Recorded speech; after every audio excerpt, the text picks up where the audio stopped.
New record. So, first speaker, first question right up here. Yes, so I do some of my work in sexuality, and something I've heard quite a bit is fears about dislodging, the fetus because most guys are huge. Obviously, it's a very common thing. But in terms of just physically accommodating, like how would you speak to a pregnant woman about having sex, whether she should be in certain positions, whether they should stick to manual versus penetrative? Like, what do you say? Well, the cool thing is vaginas are super stretchy, so that the size shouldn't matter. But I would say definitely there's obviously some other stuff going on, and I think poking a cervix never feels very good. So I would talk about other positions to try that might change the position of the belly and of everything on the insides so that she could still have sex without having pain with the penetration. Sometimes, though, if they're having pelvic girdle pain or low back pain, also if you're not pregnant, again, other positions might make them more comfortable to have sex. So sometimes, standard missionary position puts you into a lot of flexion and you're getting smushed and that doesn't feel very good. Flip it over. But it really is more problem solving and specific to the person. So if they're like, it feels like this when I'm in this position, and problem solve, give them some options. That's their homework. Let me know how it goes. So yeah. And we had a question from online. Yes, we have two questions. The first is from Matthew Wright. In the event that another provider informed the patient that their pain is coming from a specific structure or location, do you have any tips on reconceptualizing this pain without seeming too conflicting with the other provider? Yeah, that can be hard, and I think Greg kind of said it well right at the end, where I think he was being serious, was, it's not my job to kind of confront and try to change their ideas or anyone else's, but I would really try to take it small and go, well, I'm here to help you, so let's just see, so even if that's true, let's try some stuff to help you feel better. So if you still think you have round ligament pain, and it's possible that is actually a thing, I just couldn't find it anywhere, really what we want is okay, you have it, but we've been able to change it, so awesome. So yeah, so I'd say I would never undercut a former practitioner, one of their former practitioners, but I would try to just have them focus on the function and on the pain and be successful at that, I hope. Okay. We've got a question right up here towards the front. Thanks, I really enjoyed that, particularly the diastasis rectus stuff, and pregnant women who have pain are just women who have pain who happen to be pregnant, so that's a great message. I'd really value your opinion on, you touched on the joint laxity relaxin thing and that study that you mentioned about the asymmetrical laxity. I haven't seen that, so I'll look at that. But I know there's a couple of other studies, like one with the active straight leg raise, where the active straight leg raise is painful. It correlates with pain in the active straight leg raise, but not with anything else. And then the other one where they did that radiostereometric analysis where they, God knows how they managed to get these women to volunteer, but they implanted markers in their pelvis and then fluoroscopic x-rayed them while they stood on one leg, and they found like half a degree of rotation in the sacroiliac joint on both the painful and non-painful sides. Yeah, so I wonder what your kind of views are on that broader literature. Well, so the active straight leg raise, I feel like a lot of those tests, I use them as pre-post test maybe. So with the active straight leg raise, most of the time you'll also see with people that they can't lift up one leg in standing, right? They're I can do this, I can't do that. So I just take that as an issue with load transfer. Sometimes they'll use it, clinically we'll use it okay, so if I compress and now you can lift your leg straight, that you might benefit from an SI joint belt. My brain always goes back to one more step, so this is just the way I practice, is okay, so why can you lift one and not the other?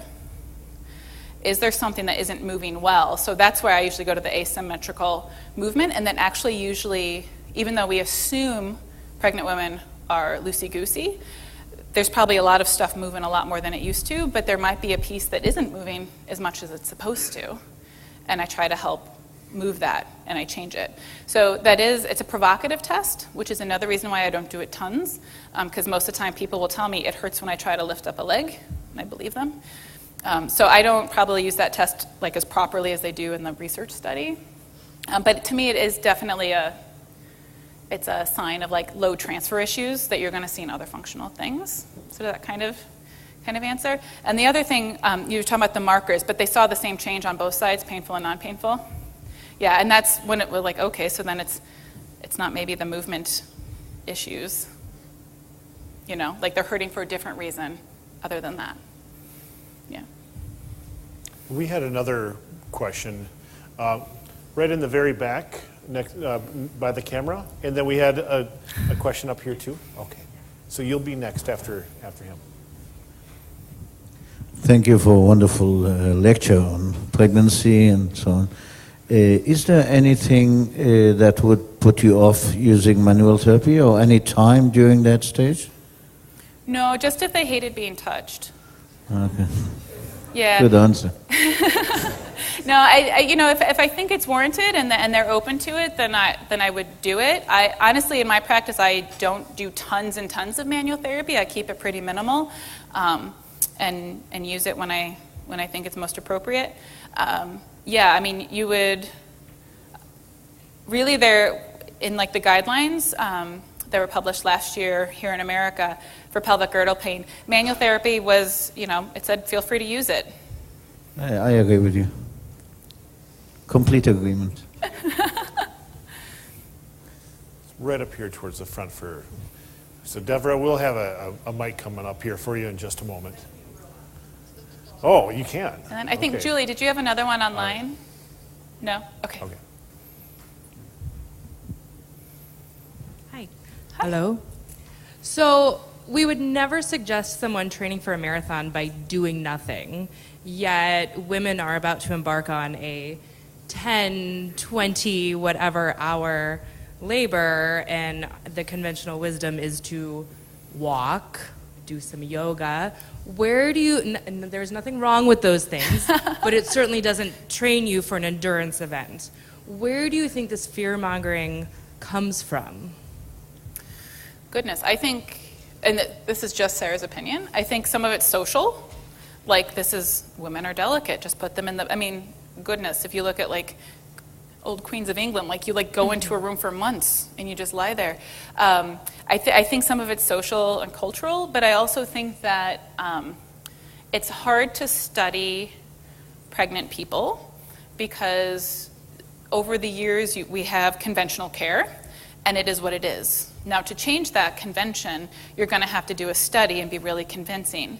But what you're going to have to do to one of those groups of pregnant people is something that is not conventional, right? So, changing the guidelines and stuff can be kind of tricky because you would have to do like a ethics and IRB approval and have women do stuff that isn't usually done. So that can be tricky.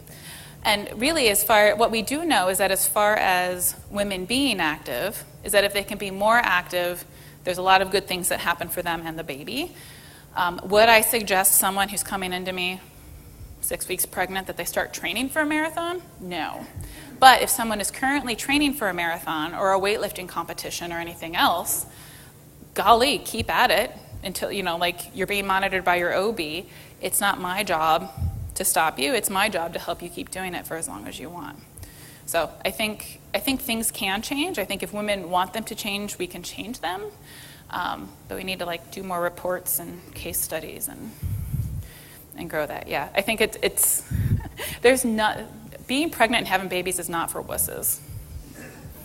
Katie? Thanks, Sarah. Just to follow up to that question, so what do you do or say when a pregnant woman says, my OB told me to be very, very careful, but it doesn't make sense because I was really active the week before I got pregnant, and they don't have any other health risks, they don't have any other high-risk signs for pregnancy, and it just seems to be that that clinician's opinion that's ill-informed? Yes, and so, sometimes I'll be honest, and I'm sure we've all experienced this, where you say one thing and then what is heard is another. So maybe what she said was like, I hear you're training for a marathon, be careful. Not like, be careful, stop everything you're doing. So I think clarifying that is very, very important. And then especially, so if they're seeing us, they're coming to us with a complaint of some sort. And if that, so let's say they were having low back pain or hip pain, even when people aren't pregnant, doctors will commonly say, well, why don't you just stop? Right? So, if we take it back a step and look at it like that, if we can make their hip feel better, can they run? Or if they can run and their hip doesn't feel worse, is that okay? And to really circle back with that doctor, hopefully you can have like a nice little three-way conversation to make sure you're all on the same page of that the baby is safe, that the mom is safe, and that if this is an activity that's important to the woman, that she's able to keep doing it for as long as she would like to be able to. Goodness, so many questions. I still have 4 more minutes. Yeah. I know. Thank you. But do you have an opinion on cosmetic surgery for fixing diastasis? Because I've been asked, will it improve my function? I mean, for cosmetic purposes, they want to get it done, but I don't have any experience.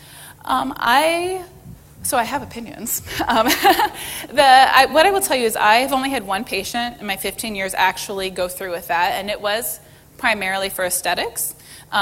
This is also a person who has like a team of people she sees for care. She's very into maintaining herself, which I think is awesome. I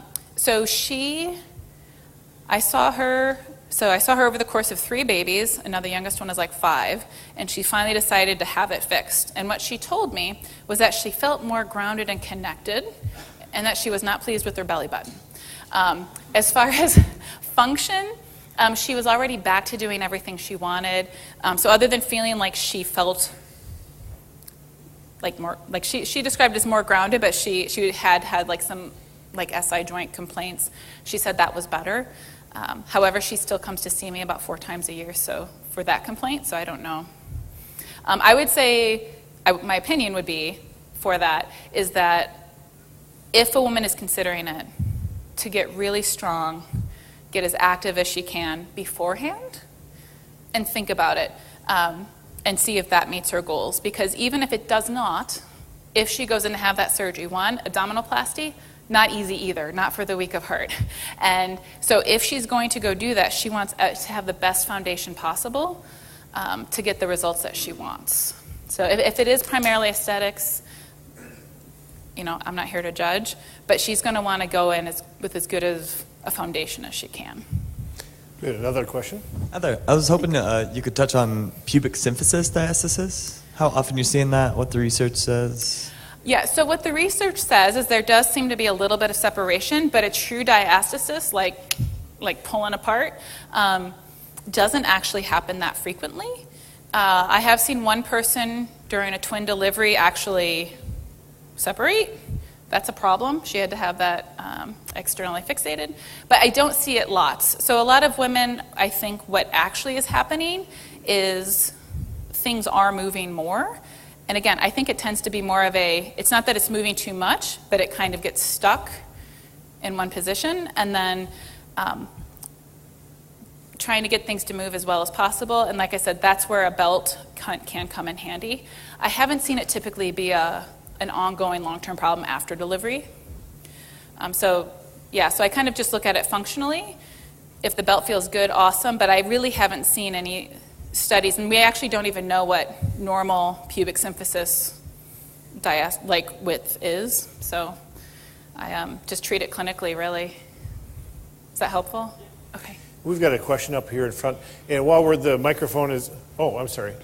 You did have your hand up first, sorry. These are going to be the last 2 questions. So I just have a quick question regarding if you think physical activity during pregnancy has been linked to the ability to have a natural birth.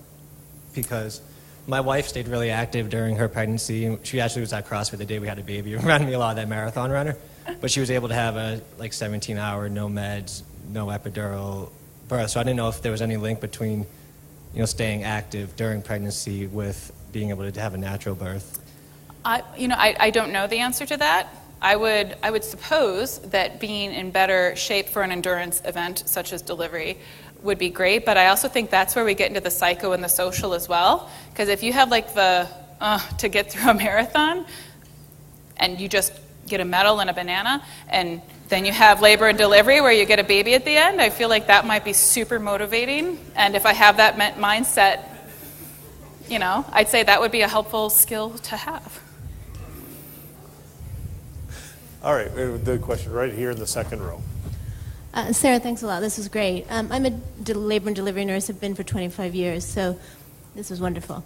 Just anecdotally, a lot of what you're saying is correct. When I look at my career in this area, we moved women a lot when I first started, and then somehow we ended up putting them in a bed, and we increased our C-section rate dramatically. It was very, very evident, to the fact that now California has a vaginal birth initiative. Oh, seriously? Yeah. Go vaginas. I know, right? It's an amazing concept. We were designed that way, but why didn't we use it? But anyway, so besides that, and really what it comes down to is going from a psychosocial perspective. It's not really about the biology. Women can tolerate this. They do really well with it. But it's also interesting to see that when we challenge kind of like exercise and movement and getting women moving when they're in their early stages of labor instead of lying down, doing exercise, doing various things, that it actually works better. And it's interesting to see that and I'm not insulting any physician, hopefully, but it's often that's where a little bit of our obstacles lie. Also, how women deliver, that's a convenience, right, not how they desire to do it. So yeah, it's kind of interesting. And then also from the pain perspective, I think a lot of us miss, and I would say all clinicians miss, nurses we do as well when we triage patients, is that we're missing that psychosocial component.